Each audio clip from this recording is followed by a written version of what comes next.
Bonjour, dans cette vidéo, tu vas apprendre à rendre une fraction irréductible. Alors on pourrait se demander ce que cela signifie que rendre une fraction irréductible. À quelles conditions une fraction est irréductible? Eh bien tout simplement, si je ne peux plus la simplifier. On sait qu'on peut simplifier des fractions en divisant en haut et en bas par un même nombre. Eh bien si elle est irréductible, ceci n'est plus possible. Il n'existe pas de nombre qui me permettrait de la simplifier. Alors notre fraction, c'est la suivante. C'est 60 sur 126. Je voudrais rendre cette fraction irréductible. Déjà, une chose est sûre, c'est qu'elle n'est pas irréductible. Parce que juste comme ça, en jetant un petit coup d'œil, je vois que 60 est un nombre pair, que 126 est également un nombre pair. Donc, au pire, je pourrais diviser le numérateur et le dénominateur par 2. Alors, c'est une façon de faire des divisions successives, mais il y a un petit truc, une petite méthode qui est assez pratique, qui utilise des techniques d'arithmétique qui va nous permettre de simplifier très rapidement une fraction grâce à ce qui s'appelle la décomposition d'un nombre en facteurs premiers. C'est parti, commençons donc par décomposer chacun de ces deux nombres. Voilà, alors je pense que tu te souviens de la technique. On prépare donc une barre à la droite de notre nombre et on va tester donc tous les nombres premiers qui sont affichés ici. C'est quand même important de connaître au moins le début de la liste, mais je l'ai quand même affiché. On va les tester les uns après les autres pour voir s'ils divisent notre nombre. C'est parti, on commence avec 60. Alors 60 est clairement divisible par 2. On l'a dit tout à l'heure, puisque c'est un nombre pair. Je divise 60 par 2, je trouve 30. 30, je reteste 2.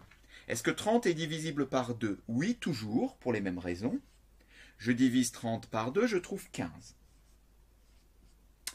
15 n'est pas divisible par 2, donc je passe au nombre premier suivant, qui est 3. Alors 15, par contre, est bien divisible par 3, et 3 fois 5 me donne justement 15. 5 n'est pas divisible par 3, puisque c'est 5 et c'est un nombre premier. En effet, 5 est divisible par lui-même, 5, et ça me donne 1. Terminé, je trouve 1 dans la colonne, je m'arrête. J'ai la décomposition de 60 en facteur premier. On peut l'écrire ici. 60 est donc égal à 2 multiplié par 2, multiplié par 3, multiplié par 5. Je récupère cette décomposition ici sur la colonne de droite. On va faire de la même manière avec 126. Et on va également donc utiliser notre liste en commençant par 2. 126 est bien divisible par 2, on l'a dit tout à l'heure, cela donne 63. 63, alors 63 n'est pas divisible par 2 par contre. Donc on va passer au nombre premier suivant qui est 3. Est-ce que 63 est divisible par 3? Alors pour ça, je rappelle le petit truc. Je fais la somme des chiffres, donc 6 plus 3, ça fait 9.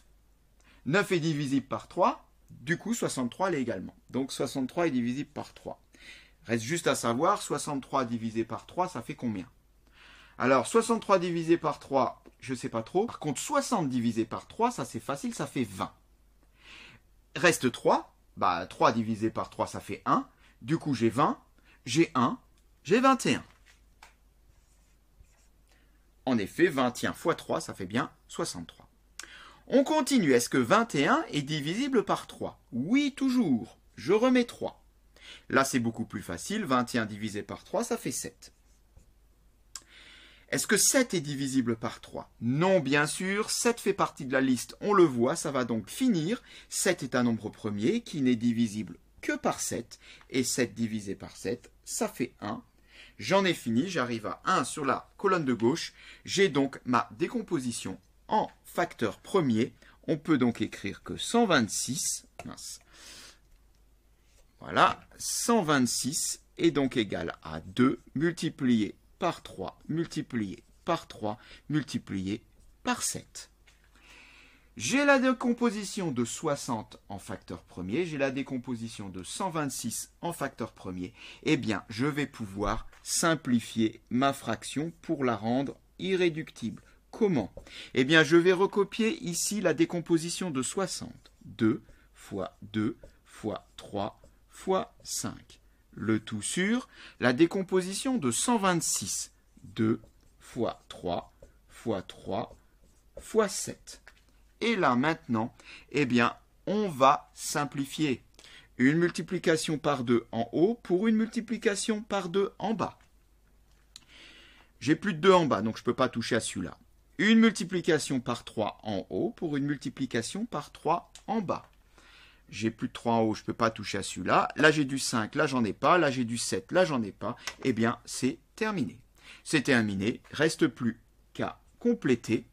Eh bien, 2 fois 5, ça donne 10 sur 3 fois 7, 21. La fraction irréductible égale à 60 sur 126 et 10 sur 21. On ne pourra pas aller plus loin, on en est assuré. Tout simplement parce que on a décomposé nos deux nombres en facteurs premiers. Je ne peux pas faire une décomposition plus forte. Si je ne trouve pas de facteur commun en haut et en bas, je ne pourrai pas simplifier davantage.